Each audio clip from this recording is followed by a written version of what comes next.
Hello, everybody. Welcome to the Canadian Shield. My name is Sterling. I'm your host.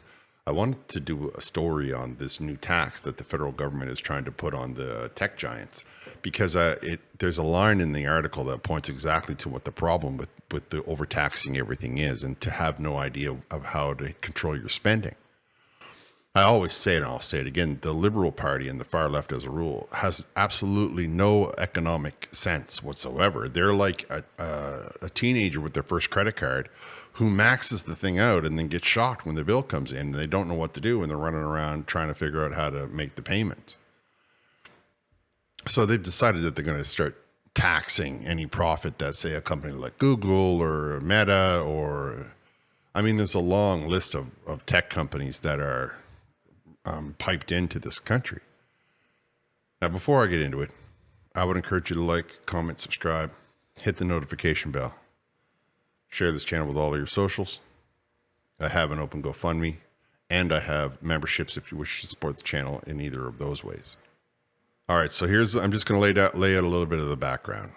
The federal government has initiated a digital service tax because they want anybody who's piping stuff, who's making money off of the internet in Canada, but doesn't operate in Canada, like Google or Meta or Fox News or, any of Disney, any of 100 streaming services. They want them to be paying like a 2.5% or a 3% tax on the money that they're making, and they're calling it the digital services tax. Of course, those same companies are saying that that's a bad idea, and they're complaining to the federal government in Washington because the trade barriers between the two countries come out of Ottawa and Washington. Now, I know that the Liberals are always trying to tell you that they got this warm and fuzzy relationship with the government in Washington, but to me, it's more like they have this relationship where they wish that they were getting respect from the government in Washington, but the government of Washington gives more respect to China than they do to Justin Trudeau. And of course, that is without even talking about how badly Justin Trudeau messed up the relationship with the Republican side, the Trump side of the political aisle. I mean, the way that he just threw our whole country under the bus so that he could just, get a few likes on Instagram is ridiculous. But anyway, that's a different video. In this one, we want to talk about how the streaming services are being, or the websites are being told that they have to pay more tax so that the Liberal government can try to catch up to all the debts that they have. And of course, they never will, because the more money that they tax, the more debts they incur. It's a law of diminishing returns. This is the problem with socialism. Eventually, to quote Margaret Thatcher, you run out of other people's money. However, I'll get into that in a second. U.S. escalates effort to halt Ottawa's digital service tax. Office of the United States Trade Representative requests dispute settlement consultations with Ottawa, which means that they are refusing to accept the tariffs, which is technically all they really are. And they want to make sure that they can take it to a third party to get a ruling, which is exactly what they did with the softwood lumber. They've done it a bunch of times. It happens a lot because Canada acts very juvenile on the world stage. They don't really have at least this Liberal government, they don't really have a diplomatic sense or an understanding of how these things are supposed to transpire.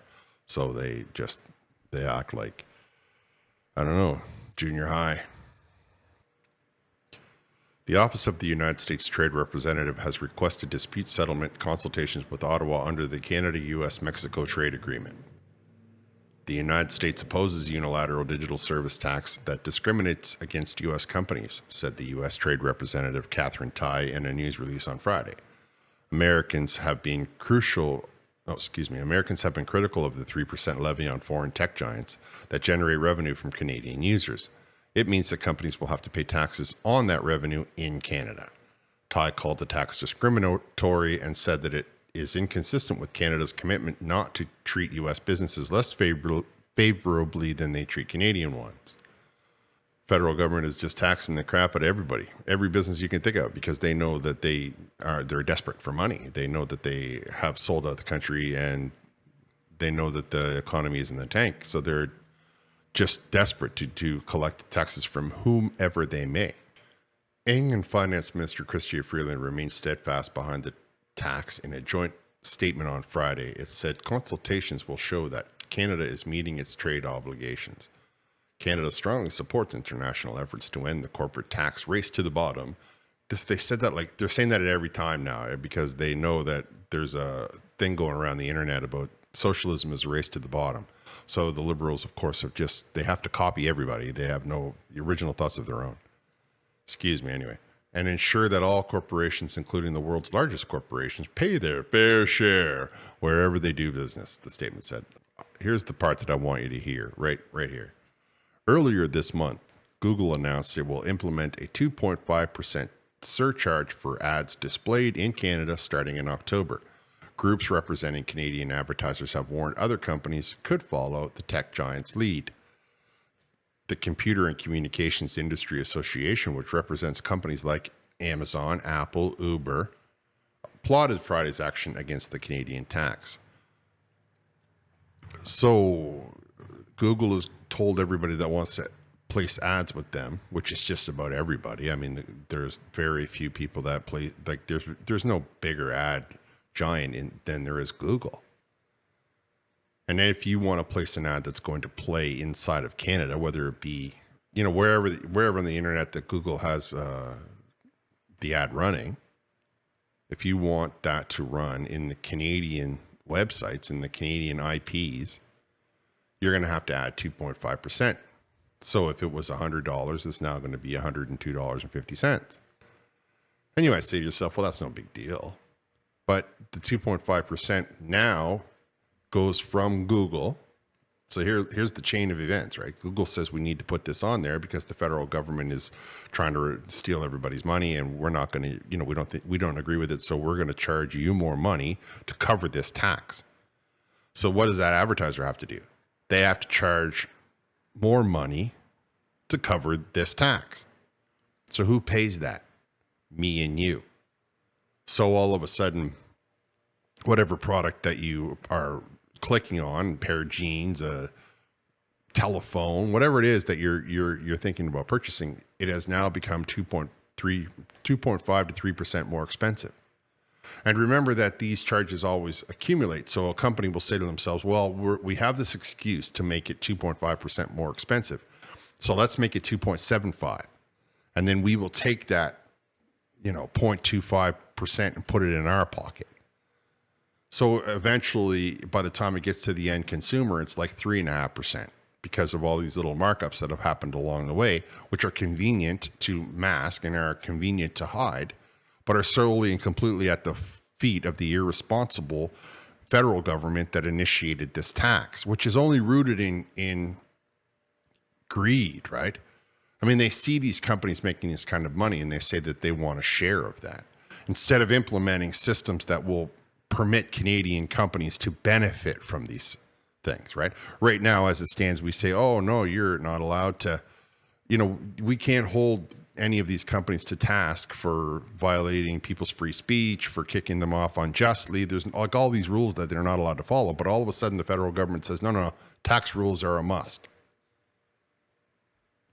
But instead of saying, okay, how can we capitalize? How can Canadian businesses capitalize on that, right? Like maybe they should have gone to Google and said, okay, any company that's in Canada that wants to advertise on your thing, you should be giving them a 2.5% discount rather than say, give it to us and we will spend it responsibly. But what you and I need to see is that come October, all of the goods and services that may be advertised on any of the digital platforms are going to increase by 2.5%. Bare minimum. Bare minimum. So on top of everything else, we now have 2.5% being attached to all of the stuff that may be advertised on the internet, which is basically all of the stuff. The federal government, the federal Liberal Party, has absolutely no understanding of basic economics. If they can't see how this is going to negatively impact the end user, the 99%, it's just a tax on me and you. It's not a tax on Google. It's not a tax on any. It's just another way to drag money out of me and you.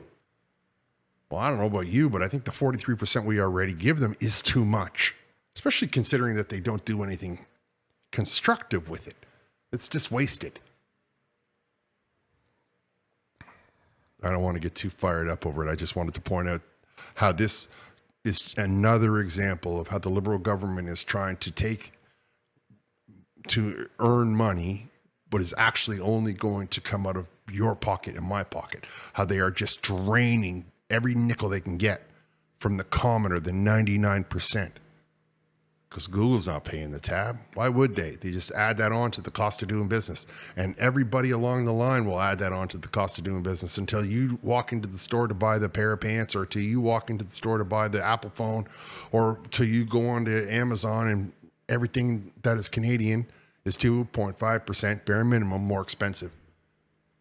And we're less than 60 days away. Anyway, I'm going to wrap here. I want to thank you all for listening. I'll talk to you next time.